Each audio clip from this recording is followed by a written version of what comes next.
Another experience is regarding art. We really believe in art. We believe in the contamination of artists and manufacturers, and we try to create fun yet relevant experiences for the people, talking about art and how interior decoration and product design and art can live together. So we call this project Rethinking Revive. There is a chair, an iconic piece in the Natuzzi collection that we launched a few years ago. And we asked to Camille Walala and other performers we went into our London Tottenham Court Road store. We brought those chairs there, we called those artists, we called the people, we opened the door. There was an invite, but we were open to everyone and welcoming people to interact with those artists on the chair. It was something basic, but something which made us closer to you and brought you closer to us and told you a new vision of a brand in a new perspective. We did the same in New York. New York is where the street art was born. So street art for us was something provocative to dive in. And in ICFF, the Design Week in New York last year, we asked some street artists, the one with the graffiti on the street, to do so on our chairs. It was amazing. There was a queue of hundreds of people who wanted to get there and see those crazy people painting on products.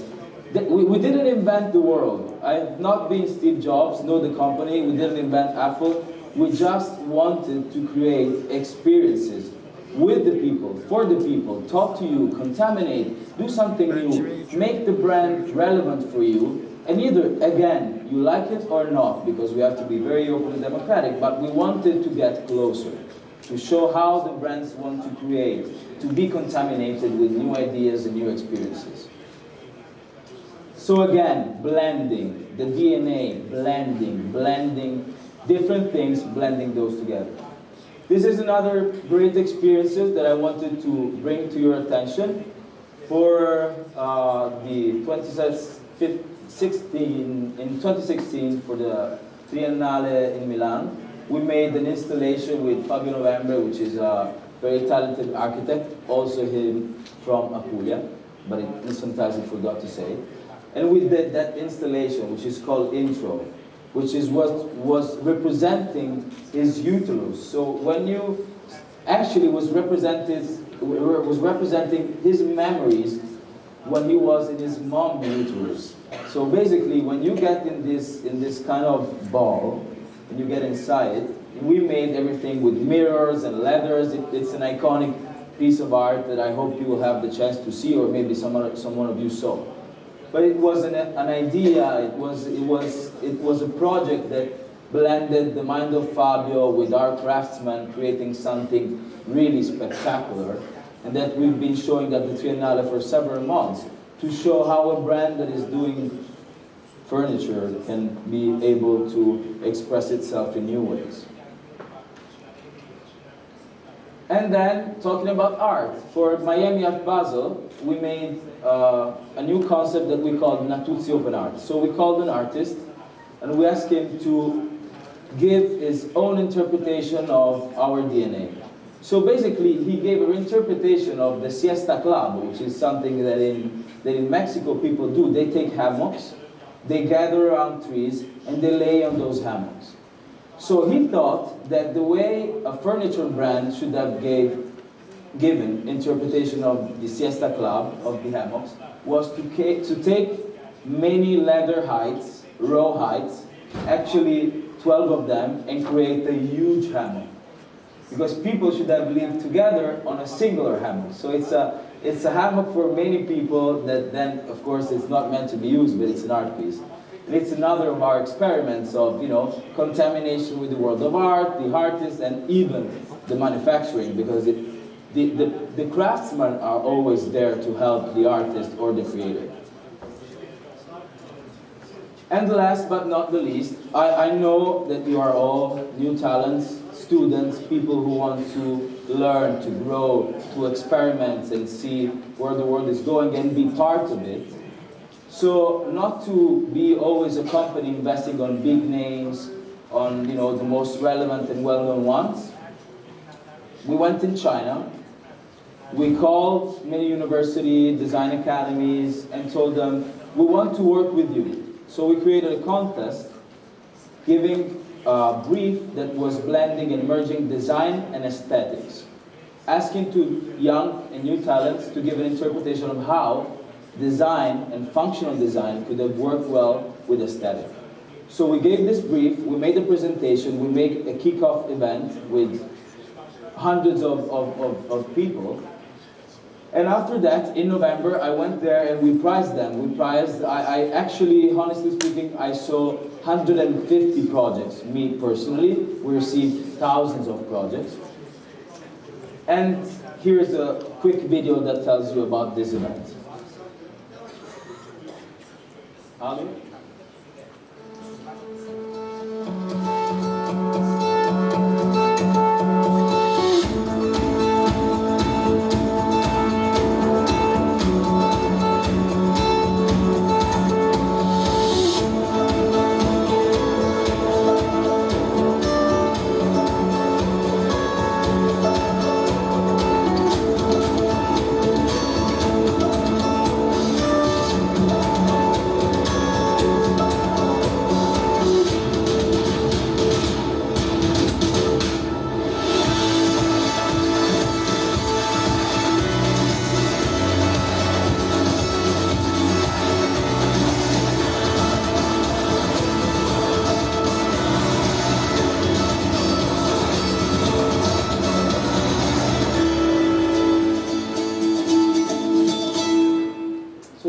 Says you are the harmony maker, and we prize people like you because we really want to have your perspective. In that case, the perspective of how harmony, design, and aesthetic could have lived also in smaller spaces. So the winners have been this duo, two guys, Chinese guys, that designed this space. It was like 25 square meters big, divided in 4. For each space, they created some like cuts on multi-levels where each area was representing different area of your house. So you had a small space for the living room, a small space for the kitchen, but all of them had an interaction of nature because as you see, there are some cuts, like this small tunnel, that represents an iconic tunnel of Chinese landscape where they have a tunnel that they call the moon tunnel. So there was a huge interaction of nature and product and functionality because you had multi-levels for different moments of your day in harmony because colors and products were living together. This was one of the winners. And then they said this other one, this guy really shocked me. So he did a living room where on the top of the room you had some halls that were tapped with plexiglass. So plexiglass is very reflecting and flexible, so that it can really adapt to the floating of water. So on top of it, he filled it with water on high ceiling. So you basically have the sky, you have the water, then glass and the room. So imagine to sleep in that room with all the cuts and the rays of the lights and the colors that gets into your room. It's like living in an aquarium. These are people like you.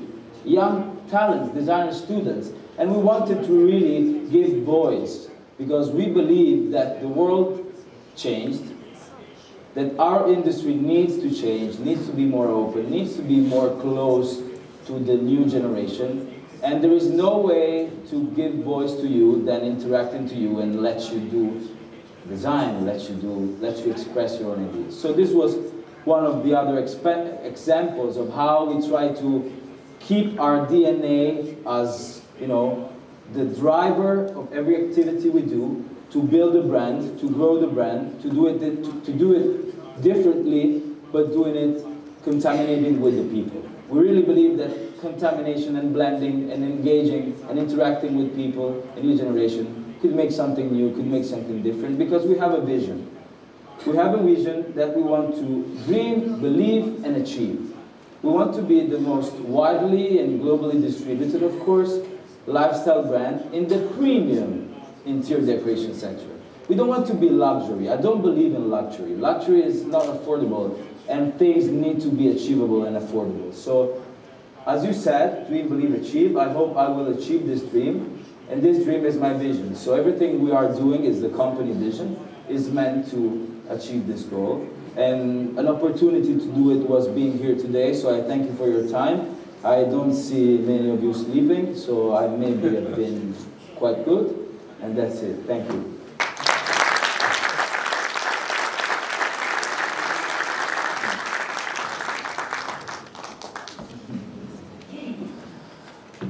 It was very, very interesting. Should we open first the questions, or should because I'm sure there are plenty of questions. No? Somebody wants to ask something? Let's start with the questions, and then I have a few questions. Are you working directly with your father, or? Yes. So you're every day of my life. Yeah. So he's basically telling you what to do, and or like he's your boss. Or he's my boss. He's my boss, and I have, I define myself not an entrepreneur, well, a manager. And a manager needs to be able to achieve not only his dreams. Of course, I am a manager that is also the second generation of a company that wants to grow the company. I'm not the second generation that inherited good money and a good company and that wants to stay all the summer in Ibiza and live in Ibiza. I think that I really want to take a diamond and grow it into a collier of diamonds. That means that I have to be able to manage both process, projects, and be a manager of people, but in the meanwhile always to dream. So when I'm a manager and I'm managing projects, process, peoples, with the people, I think I do a good job in achieving what he asks me to do. When I'm a dreamer, and so I'm like the second generation of the company and I dream, then we fight. Because he tells me what I want to do sometimes, what I dream of is sometimes not what he dreams of or what he wants. But I have to say that being a good manager, you earn your respect. And when you earn your respect, then convincing him to do something new, something different becomes easier. So this is what I do, basically.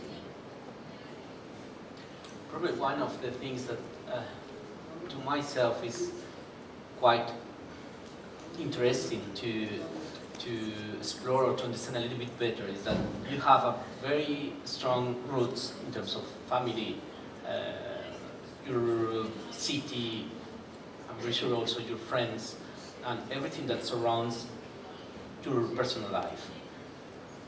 But at the same time, I think, well, more than but, is at the same time you have this huge brand to run and to try to keep constancy on what you guys are doing.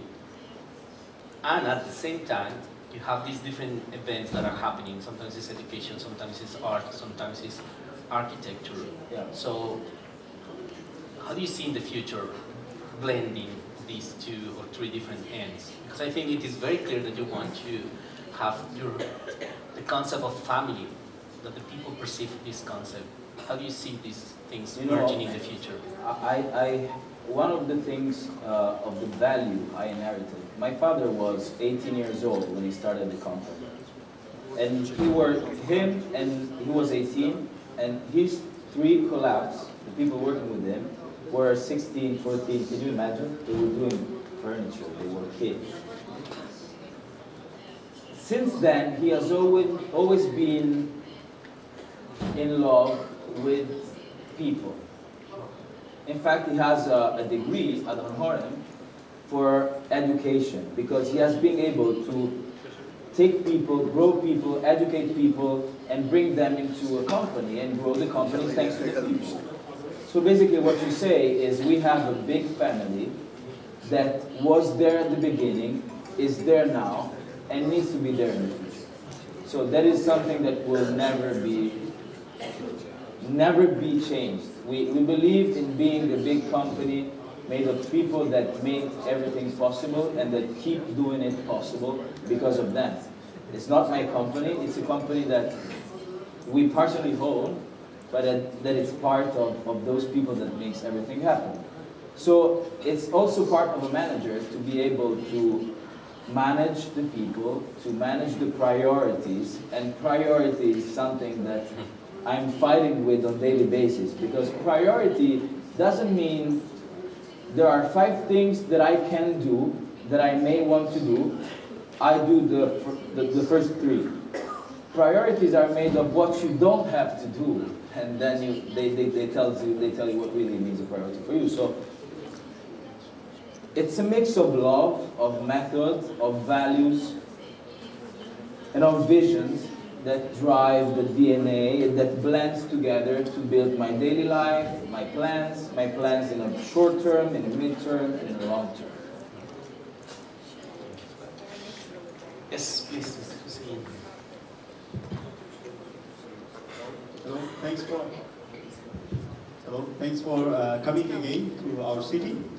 As far as I understand, you are marketing your own style rather than just staying behind saying that it's an Italian style. You have your own style. And as far as I understood, because of your scale and your management, you can market it. But thinking in different places around the world, in the local, are you studying the local needs and the manufacture and market according to local needs, or your style is already strong enough to implement your style to different regions of the world? So we are present in 123 countries. For Natuzzi Italia, which is our, let's call it, lifestyle brand, which is made of an interior decoration experiences, but of a brand that expresses itself mainly talking about products in the living room, the dining room, and the bedroom.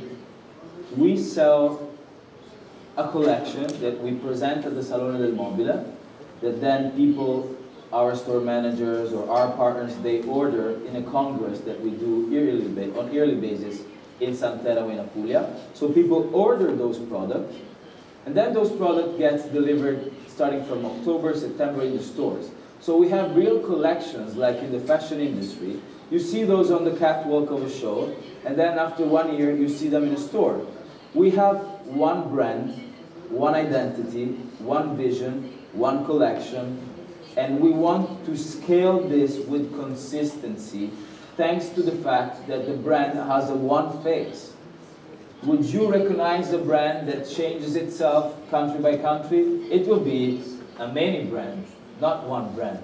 So in terms of being one or close to or in target with the local needs, we always have the fact of being a manu-tailer, so both manufacturing and retailing, so selling, enables us to be close to every market with each store and have the people in the store that tells us, you know, this product is selling well in Istanbul because it's made of leather, it is made with oak wood, and here locally they love oak wood. There is marble on that table, so keep doing marble because in Istanbul it works.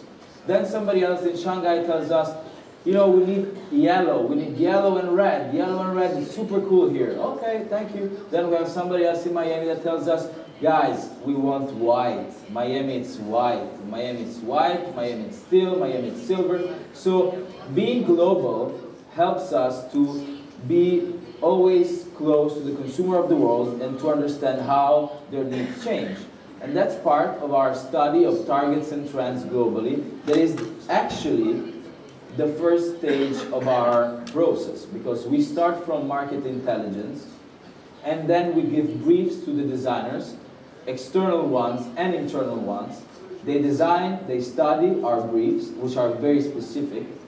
Then they come inside the style center. We work on forehand. We see if they achieve what we wanted, if they really gave an interpretation of what we wanted to express to build. And then we start with the prototyping, with the production, with the styling. And then hopefully we sell those to who really are willing to buy those kind of products. So we don't really change. We are one brand, one face, one collection, one strategy. But we are global, and luckily, thanks to that, we are always close to the consumers in order to be always, hopefully, close to their needs. Thanks. Was it clear? Yeah.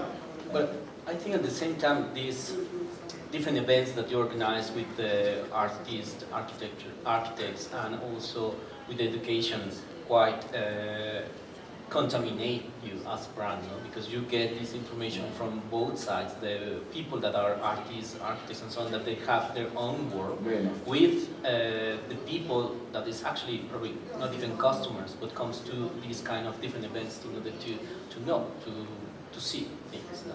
So this is also, I would say, a way to probably contaminate you back. You know, sometimes when we organize events, people think, okay, they're just doing a party. They call a DJ, they do an event, that's it. It's not really that, because when we do a special project, first of all, what you see, what you live in that moment, it's part of a process where many people have worked together to create an experience within the event.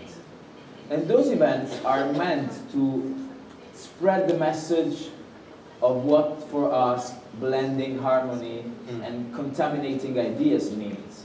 So each event, each activity, each project is really meaning for us. It's meaningful in terms of pushing, you know, the barrel above, pushing the stage in a different area, getting out of the comfort zone and maybe doing some experimentation which are not properly part of what we do on a daily basis. We don't do events and we call the people in the store, we say, hey, there is an event, come buy a sofa. What event is that? I mean, would you go there? Is that an event?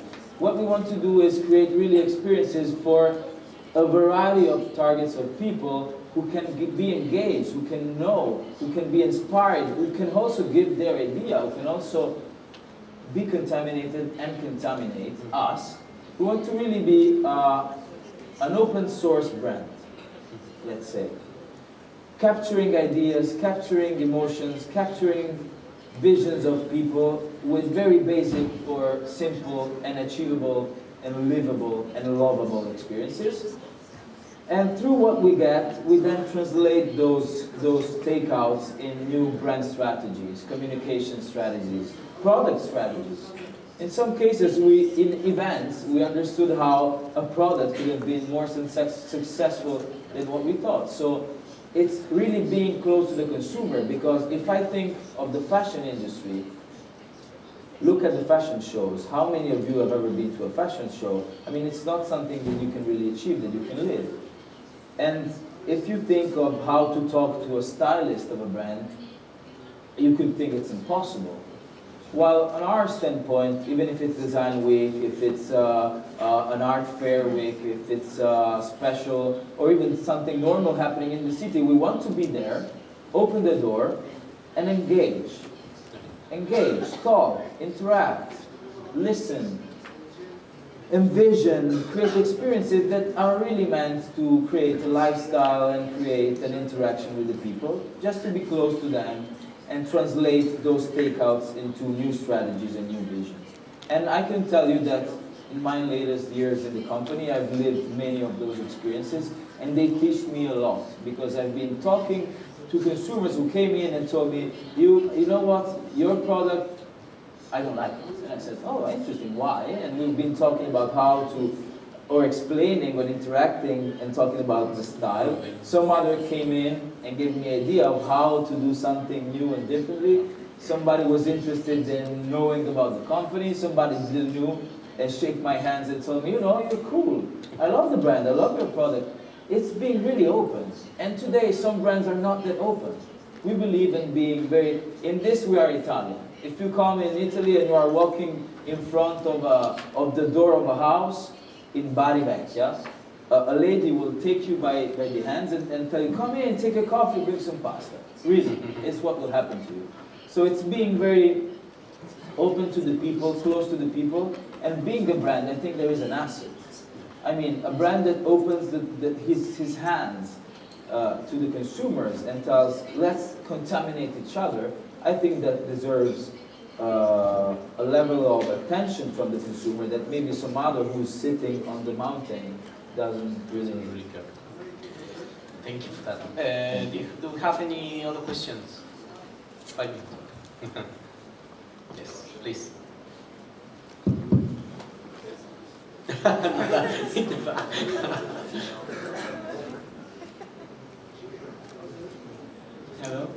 I want to ask, is there any international internship program Natuzzi have? We use a lot LinkedIn.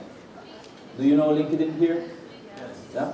So we use a lot LinkedIn, and we are very active and open on LinkedIn. Everybody's going to answer to you. Me personally also, not every day, but I always try to answer. We have internship programs. For example, with the Domus Academy, we just made a program. We've been there. We made a class. We had people who did projects on innovation, on small space, on even customer experience in the store that guys studied, and then we are bringing some talents inside. We work a lot with universities, but we are always open to have new talents inside. For example, the project I was talking about in China took 2 people. We are bringing them and studying one of those projects, how to develop it and make it, scale it to the production. So we are very open to new talents. I am very young, so I'm here with you not to teach you or to be here telling you something you maybe don't know. I'm just here to share you my passion and the story of a brand I have the lucky to work for and work with and drive to new stages in a new era. So I think that, of course, yes, we are open. We believe in the power of women. There are a lot of women in the company, not like L'Oreal or those cosmetic companies, but we have a lot. For being a